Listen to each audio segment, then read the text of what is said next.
এপিসোডের শুরুতে দেখানো হয় শহরে পেট্রোলিং চলছিল। তখন এক কাইজু শহরে হামলা করে দেয় আর পুরো শহর অ্যালার্ট করে দেওয়া হয় আর সবাইকে সেফ জোনে যাওয়ার জন্য বলা হচ্ছে আর বাকি সবাইকে এই শহর থেকে দূরে থাকতে বলা হয়েছে। তখন দেখানো হয় মিলিটারি ফোর্স ওখানে যাচ্ছিল আর চেক করছিল কাইজুর আশেপাশে কোনো মানুষ আছে কিনা। চেকিং শেষে কনফার্মেশন পাওয়ার পরে কাইজুর উপর মিসাইল দিয়ে হামলা করে দেওয়া হয়। তখন জনগণ এসব লাইভ দেখছিল। তারপর একটি মেয়ে বলে, আসলে এবার কাইজুকে ধ্বংস করতে কোন ডিভিশন আসবে? এটা তো ইয়োজো হামাতে হচ্ছে, তাহলে মনে হয় থার্ড ডিভিশনই আসবে। তারপর দেখানো হয় হেলিকপ্টার থেকে থার্ড ডিভিশন নিচে নামছে। তারা নিচে নামতে নামতেই কাইজুর উপর গুলি দিয়ে হামলা করতে থাকে আর এই কারণে কাইজুর চোট লাগছিল। তখন থার্ড ডিভিশন ক্যাপ্টেন এক বড় স্নাইপার রাইফেল দিয়ে কাইজুর বুকে হোল করে দেয় আর এই কারণে কাইজু পুরোপুরি ফেটে যায়। তার বডি পার্টস পুরো শহরে ছড়িয়ে পড়ে আর তখন ওখানে ক্লিনিং টিম আসে।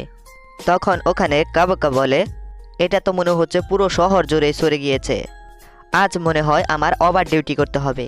তারপর তার টিমকে কাজ করতে বলা হয় আর এখানে মিডিয়া আর জনগণ থার্ড ডিভিশনকে ধন্যবাদ জানাচ্ছিল আর তাদের কার্যকে মারার জন্য আর শহরকে বাঁচানোর জন্য থ্যাংক ইউ বলছিল। আর তখন দেখানো হয় অনেকগুলো লোক থার্ড ডিভিশন ক্যাপ্টেন আশিরোর সাথে দেখা করার জন্য যাচ্ছিল আর এখানে কাফকা আর তার টিম কাজ করা শুরু করে দেয়। আর তখন কাফকা বলে, সব লড়াই শেষে আমাদের লড়াই শুরু হয়, কিন্তু তখন আমাদের কেউ চেয়ার করার জন্য থাকে না আর না কেউ আমাদের থ্যাংক ইউ বলার জন্য থাকে, কিন্তু তাও এটা আমাদের কাইজুর বিরুদ্ধে এক লড়াই। আর তখন এক ড্রোন তার কাছে স্যাম্পল নেওয়ার জন্য আসে আর সে স্যাম্পলটি দিয়ে দেয় আর নিজের কর্মীদের বলে, আমি এখানে কাটতে পারছি না, আমাকে একটু সাহায্য করো। তখন সে দেখে তার এক সাথী ওখানে অর্গান লিফট করছিল। কাফকা তখন তাকে লিফট করার জন্য না করে। তখন দেখানো হয় ততক্ষণ পর্যন্ত অনেক দেরি হয়ে গিয়েছে আর ওই অর্গান ফেটে যায় এবং গরম খুন চারিদিকে ছড়িয়ে পড়ে আর এক ব্যক্তির শরীরের উপর পড়ে। তখন কাফকা তার কাছে গিয়ে ওষুধ লাগানোর সময় বলে, চিন্তা করো না, একটু পরেই ব্যথা চলে যাবে, মাঝে মাঝে এরকম হয়েই থাকে আর এটার জন্য ওয়ার্কার ডিপার্টমেন্ট থেকে কম্পোজিশন চেয়ে নিও। যখন এই থার্ড ডিভিশন কাজ করে সব কিছু এরকম উলটপালট হয়ে যায় আর এটা বলা মুশকিল হয়ে যায় কোনটা অর্গান আর কোনটা অর্গান নয়। আর তারা এটাকে চায় এক সপ্তাহের ভিতরে সরিয়ে দিতে। আর ওখানে তার এক সাথী এসে বলে, কাফকা, তোমার জন্য এক নতুন জব আছে, তোমাকে ইনস্টানস্টাইনের কাছে দিতে হবে। আর এটা শুনে কাফকা ঘাবড়ে যায় আর ওখান থেকে চলে যেতে থাকে আর এ কারণে তার এক সাথী জোরে জোরে হাসতে থাকে আর আরেকজন তাকে ধরে বলে, তোমাকে আমার সাথে যেতে হবে আর আমি ম্যানেজমেন্ট থেকে নেগোসিয়েশন চেয়ে নিয়েছি। তারপর আরেক ব্যক্তি বলে, আমি শুনেছি ইনস্টানস্টাইনের জব অনেক বেশি কষ্ট, এটা কি সত্যি? তখন কাফকা বলে, একটু চিন্তা করে দেখো, আসলে ওখানে কি আছে তারপর বলো। তখন কাফকা ভাবে, আসলে এই ডিউটিতে আমাকে কেন বারবার নিয়োগ দেওয়া হয়? এ কথা বলেই তার উল্টি হতে থাকে। তখন দেখানো হয় যে কাইজুর গোবর সাফ করছে। তখন রাত্রের সিনে কাফকা বলে, আমি অনেক বেশি কাজ করে ফেলেছি আর আমার এখনো ওই সবের গন্ধ আসছে। তারপর নিউজে থার্ড ডিভিশন ক্যাপ্টেন আশিরো সম্পর্কে বলছিল আর নিউজ অ্যাঙ্কার বলে, থার্ড ডিভিশন ক্যাপ্টেন আশিরো 100টিরও বেশি কাইজু মেরে ফেলেছে। আর তখন কাফকা নিজের ছোটবেলার কথা মনে করতে থাকে, যেখানে সে ক্যাপ্টেন আশিরোকে বলছিল তারা একই সাথে সব কাইজুকে মেরে ফেলবে। তখন কাফকা বলে, আমি আসলে এই পরিস্থিতিতে কিভাবে এসেছি? আরে আমি এই কথা নিয়ে চিন্তাই করছি কেন? ক্লিনিং করাও অনেক ইম্পর্টেন্ট জব, আমি সোসাইটির হেল্প করছি, তার কারণেই আমি এত ভালো ঘরে থাকতে পারছি আর এত ভালো ভালো খেতে পারছি, এটা কি ভালো কথা নয়? আর তার পরের দিন সে আবার কাজে চলে যায়। তখন তার এক সাথী এসে বলে, কাফকা, আজ আমাদের সাথে এক নতুন পার্ট টাইমার কাজ করা শুরু করবে আর এর নাম হলো ইচিকাবা আর এ বলছে এও ডিফেন্স ফোর্সে কাজ করবে। আর ওই ইচিকাবা কাফকাও কখনো ডিফেন্স ফোর্সে কাজ করতে চেয়েছিল আর এখন এই সব কিছু সে ছেড়ে দিয়েছে আর এখন কাফকাও আমাদের ফার্নিচারের এক পার্ট। আর তখন কাফকা একটু রেগে বলে, এরকম বাচ্চাদের ভয় দেখিও না। তারপর ইচিকাবা বলে, শোনেন স্যার, আসলে আপনি হার মেনেছেন কেন? আর তখন ইচিকাবা বলে, আমিও অনেক ট্রাই করেছি কিন্তু কখনো ডিফেন্স ফোর্সে চান্স পাইনি আর তুমি যতই ভালো হও কিন্তু দুনিয়াতে তোমার থেকে কেউ না কেউ ভালো আছেই। আর আমি এটা বুঝতে পেরেছিলাম যে আমি এই লিমিটের বেশি এগোতে পারবো না। আর যখন তুমি বড় হবে তখন তুমি এই কথার হয়তো মানে বুঝতে পারবে। আর ইচিকাবা বলে, এরকম কখনোই হবে না, আমি কখনো হার মানব না যে পর্যন্ত মারা না যাব। আর তখন সে চেঞ্জ করার জন্য চলে যায়। আর টপুকাবা বলে, আমি ভেবেছিলাম তোমাদের সাথে বন্ডিংটা ভালো হবে। তখন ইচিকাবা ভাবে, আমার এরকম বলা উচিত ছিল না যে আমাকে সে লুজার মনে করবে। পরিষ্কারের কাজ কি এতই খারাপ? তারপর যেখানে পরিষ্কার চলছিল তারা সেখানে এসে পড়ে। আর ওখানে ম্যানেজার কাজ সবাইকে ভাগ ভাগ করে দিচ্ছিল। তখন ইচিকাবাকেও ইনস্টেস্টাইন পরিষ্কার করার কাজ দেওয়া হয়। আর কাফকা তা শুনে খুব খুশি হয়। তখন ম্যানেজার কাফকাকেও বলে, তোমাকেও সাথে যেতে হবে। তখন কাফকা একটু রেগে বলে, আমি তো কালকেও এ কাজ করেছি, আজকেও কেন করব? চেয়ারম্যান তখন বলে, আসলে তুমি ইনস্টেস্টাইনের কাজ অনেক ভালো করে করতে পারো। তারপর এক ব্যক্তি বলে, কাফকা এ কাজের বিরোধিতা করলেও কখনো না করে না। যদি সে ডিফেন্স ফোর্সে থাকতো হয়তো সে অনেক ভালো কাজ করত। কিন্তু এটা তো যখন সে ডিফেন্স ফোর্সে ইন্টারভিউতে টিকতো। তারপর সবাই কাজ করার পর খাবার খেতে বসে। আর এখানে দেখানো হয় ইচিকাবার মন কাম করার কারণে অনেক খারাপ। আর যাকে দেখে কাফকা অনেক খুশি হয়।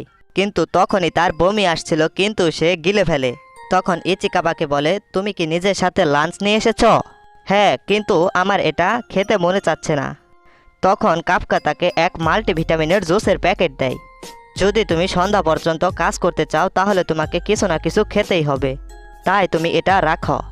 আর নাক বন্ধ রাখার জন্য এটাও নিতে পারো, তাতে তোমার কাজ করতে সহজ হবে। তখন ইচিকাবা ওগুলো দেখে একটু ওয়ার্ড হয়ে না করে দেয়। তখন কাফকা তাকে জোর করে পড়ানোর চেষ্টা করে। তারপর সবাই কাইজুর গোবর সাফ করার কাজে লেগে পড়ে। আর কাজ করা শেষে সব কর্মীরা চলে যেতে থাকে। আর কাফকা ওখানে কিছু ইন্সপেকশন করছিল আর বলে, বাঁচলাম, সব থেকে গন্ধযুক্ত কাজটা শেষ হলো। তখন ইচিকাবা ওখানে আসে। তখন কাফকা বলে, তুমি কি আমার সাথে বদলা নিতে এসেছ? না, এরকম কোনো কথা না, আসলে আমি আপনার শুকরিয়া আদায় করতে এসেছি। আপনার কারণেই আমি আমার প্রথম দিন জবটা করতে পেরেছি, তার জন্য আপনাকে ধন্যবাদ। আর হ্যাঁ, ডিফেন্স ফোর্সে জয়েন করার জন্য এজ লিমিট 32 পর্যন্ত করে দিয়েছে, কারণ তারা খুব বেশি ইয়াঙ্গার লোক আর পাচ্ছে না। আসলে আমি বলতে পারবো না আপনি আপনার লাইফের সাথে কি করবেন। আর এটা যখন বলেছিলেন আপনি হার মেনে গিয়েছেন, তখন আপনি মনে হয় খুব উদাস ছিলেন। আর আমার এতে কোনো যায় আসে না। আর আমি যদি ভুল থাকি তাহলে আপনি এটা এখানেই ছেড়ে দিতে পারেন, আমার এতে কোনো সমস্যা নেই। Good night. Ichikawa, thank you, তুমি সত্যি অনেক ভালো। না, এটা কোনো কথা হলো? তখন পেছন থেকে এক কাইজু ইচিকাবাকে খাওয়ার জন্য অ্যাটাক করে দেয়, কিন্তু কাফকা তাকে বাঁচিয়ে ফেলে। আর তখন কাইজু ইচিকাবার উপর আবার হামলা করে দেয়। আর কাফকা তাকে লাথি মেরে দূরে ফেলে দেয়। ইচিকাবা, তাড়াতাড়ি এখান থেকে চলে যাও। আর যখন তুমি সেফ জোনে চলে যাবে তখন তুমি ডিফেন্স ফোর্সকে এ সম্পর্কে খবর দিয়ে দিও। তখন ইচিকাবা বলে, আপনি এটার সাথে একা একা লড়তে পারবেন না। আর কাফকা বলে, তুমি যদি না যাও তাহলে দুজনেই মারা পড়বো। তুমি ডিফেন্স ফোর্সে জয়েন হতে চেয়েছিলে না, তাহলে তুমি এখানে কেন মরবে? এখান থেকে চলে যাও। তখন ইচিকাবা এখান থেকে চলে যায়। তারপর কাফকা কাইজুর আকর্ষণ নিজের দিকে করে এখান থেকে পালাতে থাকে। আর কাইজু তার পিছু করতে থাকে। তখন কাফকা একটি বিল্ডিং এর ভেতরে ঢুকে পড়ে। আর ওখান দিয়ে ভেতরে কাইজু যেতে পারছিল না। কাফকা তখন জানালা দিয়ে বাহিরে জাম্প করে। আর আমাদের ফ্ল্যাশব্যাক দেখানো হয় যেখানে ইশিরো কাঁদছিল। আর কাফকা বলে, কাইজুরা আমাদের স্কুল, আমাদের ঘর সব ধ্বংস করে ফেলেছে। আমি ওই কাইজুকে মেরে ফেলবো, আর ওর কারণে আমি তো গেমও শেষ করতে পারিনি। তখন ইশিরো বলে, তোমার এই কারণে মন খারাপ? আর আমার মন খারাপ, কাইজু মিকোকে মেরে ফেলেছে তাই। মিরো তোমার বিড়ালের নাম ছিল, তাই না? আর তখন তারা একসাথে বসে তাদের শহর দেখছিল আর বলে, আমি ডিফেন্স ফোর্স জয়েন করব।